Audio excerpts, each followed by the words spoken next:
Bem, Cris, a questão do álcool hoje ainda é delicada porque, lamentavelmente, o poder econômico fala mais alto do que o problema que ele causa, lamentavelmente. No caso do cigarro, por exemplo, nós temos legislação dura hoje com relação à questão do cigarro. Não se faz propaganda de cigarro no Brasil. Os carros de Fórmula 1 que vêm correr no Brasil e que são patrocinados por indústrias de cigarro têm problemas para poderem divulgar essas marcas no nosso país por causa da nossa legislação. Só um parênteses então, mas o fato de ter sido coibido essa divulgação de cigarro, houve uma diminuição consistente no uso dela? Houve. Então, eu acredito que não exatamente por causa da publicidade. É porque também tem havido uma conscientização das pessoas de que, de fato, o cigarro mata. O cigarro é o causador de grande parte das mortes por problemas do coração, de aneurisma, de câncer, principalmente de câncer, não é? Nós temos aí agora, eu vou até me permitir falar aqui, nós temos uma figura exponencial na nossa nação tratando de um câncer na garganta, que todo mundo sabe que ele fumou a vida toda. E a imprensa até agora não vi ninguém dizer que aquele câncer que ele está com ele na laringe foi provocado pelo cigarro que ele fumou a vida toda, que é o presidente Lula. Mas com certeza, aquele câncer na laringe que ele está tratando, e eu espero, se Deus quiser, que ele fique curado, é consequência de cigarro, eu não tenho dúvida disso. Bom, mas por que é que a lei com relação ao cigarro pegou?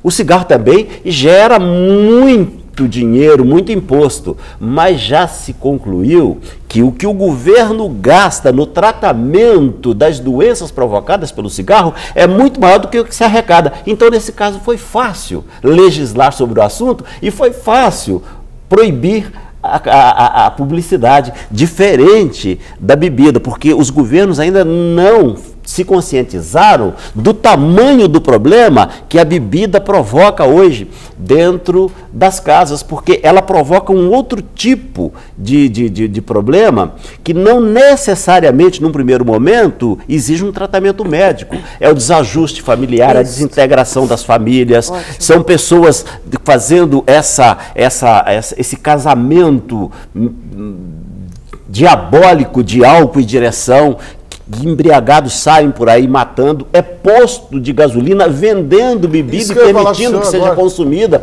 Gente, quando eu era vereador, eu propus uma lei que proibia o consumo de bebida nas áreas dos postos de Belo Horizonte. Na época, o prefeito era o Fernando Pimentel, ele vetou o meu projeto, voltou para a Câmara, nós derrubamos o veto dele, ele nunca regulamentou esse projeto na Câmara.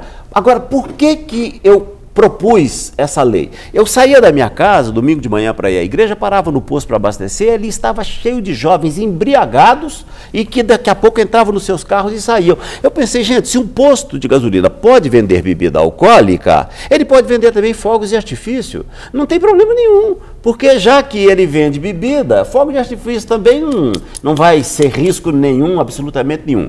Fazendo assim, de certa forma, uma comparação brincalhona com um assunto sério, mas é uma verdade. Pastor Vanderlei, o Daniel está querendo entrar na conversa com o senhor e participar contigo. Então, vamos escutar o Daniel daqui de Belo Horizonte, que quer entrar na nossa conversa, no nosso bate-papo. Seja bem-vindo, Daniel. Olá, bom dia. Tudo bem? Bom dia, tudo ótimo. Bom, inicialmente eu queria dizer que eu não sou evangélico, mas eu assisto esse programa todos os dias, eu acho super legal. Ótimo. Fique à vontade. Bom, essa questão para mim que ele está dizendo, esse pastor aí, que eu penso que eles deveriam proibir de uma vez, então, a venda de cigarro. Porque o que eles fazem? Eles conscientizam, mas eles continuam vendendo. Entendeu? Então, a partir do momento que eles continuam vendendo, eles estão sendo coniventes a isso tudo. Sabe? A tudo que está acontecendo. Eles falam que eles gastam muito mais com as pessoas que estão com câncer do que com o que é pago de imposto. Só que continuam vendendo. Enquanto isso for feito, vai sendo um círculo vicioso. Continua assim. Agora, a bebida, eu acho que é uma questão de consciência. Existe uma parte das pessoas que que bebem simplesmente por hobby e bebem pouco, bebem socialmente. Existe uma parcela de 50%, isso é uma questão histórica até. Agora tem pessoas que usam como abuso. Então, agora, Daniel, você acredita que a conscientização resolveria a questão da pessoa não fazer o abuso dessa bebida? Você acha que as pessoas conseguem, com a conscientização, ter o domínio e o controle dessa bebida? Exatamente, porque eu acho que isso é até uma questão cultural, uma questão social também. Ótimo. As pessoas que sabem utilizar álcool, elas fazem isso com prudência. Quem não sabe continua fazendo essas coisas, bebendo, aprontando, levando o problema para casa, enfim. O que eu queria dizer era isso mesmo. A sua opinião, então, para o deputado é que, que deveria proibir definitivamente o consumo de cigarro. De cigarro, exatamente. Ótimo, tá ótimo. Muito obrigado pela participação, Daniel. Deus abençoe sua vida. Eu agradeço vocês e continuo parabenizando, tá? Pela excelência do seu programa. Ok, muito obrigada, querido. Bom, deixa eu falar uma coisa para o Daniel.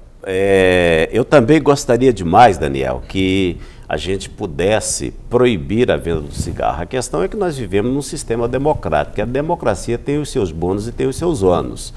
E nós temos também aí, por trás de tudo isso, um sistema de leis que vai permitir que, infelizmente, o cigarro continue sendo vendido. Agora, muito interessante observar aí o que você comentou, e a gente percebe isso também de forma geral, a questão da bebida, por exemplo, que o Daniel coloca como não sendo uma coisa assim tão perniciosa e que de repente pode continuar sendo vendida. A gente sabe perfeitamente que um vício normalmente se atrela ao outro. Você pode perceber que normalmente uma pessoa que está bebendo, é claro que não é regra geral, mas boa parte delas, você vai perceber que ela fuma também. Ou seja, um vício atrela o outro. E a questão do proibir é uma situação delicada porque nós precisamos primeiro nos pautar por aquilo que diz a Constituição.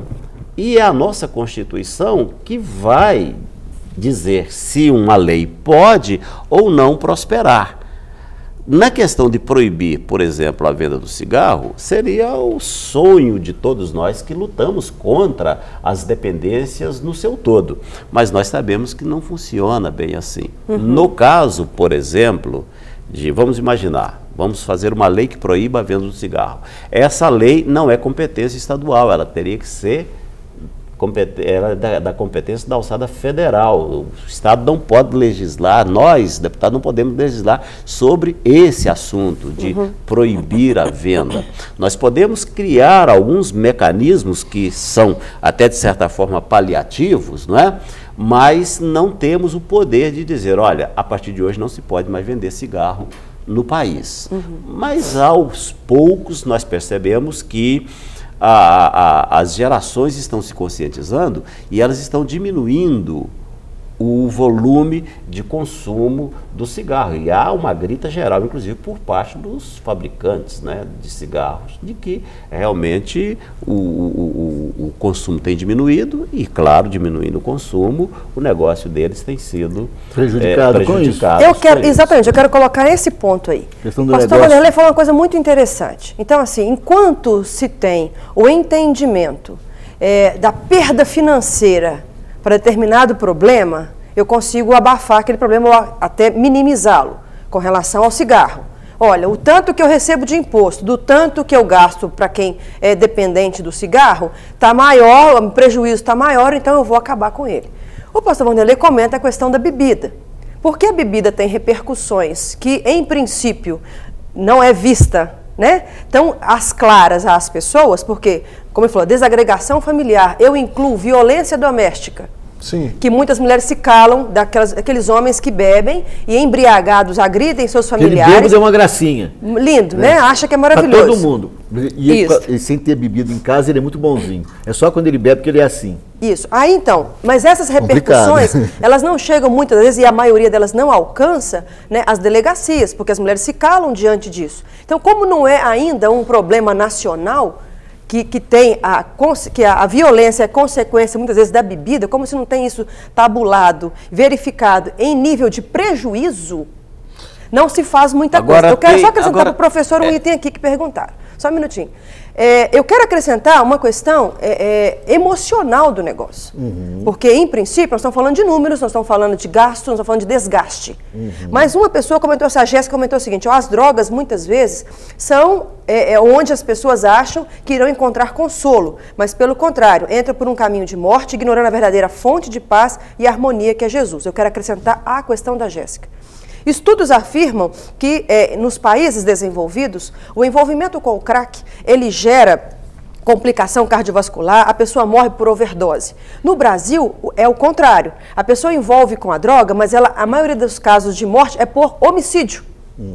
Né? Então, por essa briga de disputa de poder, por essa questão de pagar aquilo que me deve e a pessoa morre. O crack não gera doença do crack. Aqui, o crack gera morte por outros motivos. Não dá tempo. Exatamente. Então, as questões que a Jéssica está comentando é uma questão mais pessoal, de preenchimento, que essa droga vem trazer, um preenchimento, um consolo, né? Em que nível de desgaste, em que nível de complicação mental uma pessoa pode ter para se envolver ou não. Curiosidade, professor, só que envolve com isso e com os familiares. Vou falar um pouco, e eu acho que o álcool é um bom exemplo. Porque o álcool, a palavra que dele designava o álcool é o spirit. Então ele é um espírito que te preenche. Quando você bebe, você fica preenchido por um espírito e funciona de acordo com ele, não é? E assim que é a tradição de 5.000 anos do uso do álcool que fala disso, não é? Hoje em dia, nós passamos a considerar o álcool não como uma droga, mas como uma coisa que pode virar droga com determinadas pessoas. A grande dificuldade da ciência hoje é identificar quais são as pessoas que realmente vão ter problema de usando álcool e quais são as pessoas que não terão problemas usando álcool. Na verdade, o alcoólatra mesmo, aquele que é o doente do álcool, porque o álcool é uma droga poderosíssima, não é? Ela atua no sistema nervoso central e altera o comportamento, o humor e altera a vida das pessoas, não é? Então, assim, essas pessoas são 10%. O que nós temos é que, como ele é um produto que atrai as pessoas por esse espírito do preenchimento e de fácil acesso, bem distribuído e com uma qualidade bastante apurada, não é? Você tem praticamente 40% das pessoas que usam álcool, e eu estou completando aí os 51% de usuários de álcool que estão na pesquisa do CEBRID, não é? Essa última pesquisa do Unifesp, aliás, que fez a pesquisa do levantamento nacional, 48% das pessoas não usam álcool, nunca usaram na vida. 51%, isso tem uns quebradinhos, né? 52% quase, eles fazem uso de álcool. E desses 50 e tantos, os alcoólatras mesmo não dirigem carro, não. Acidente de carro não é alcoólatra que produz, é aquela pessoa que bebe fim de semana. Aquela pessoa que acha que dá conta de beber, porque o próprio efeito do álcool é esse, ele te dá esse empoderamento. Porque você está preenchido por um espírito.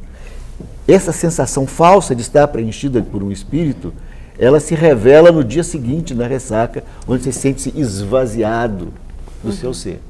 Não é? A minha crença é de que a família tem o poder de preenchimento. Não é?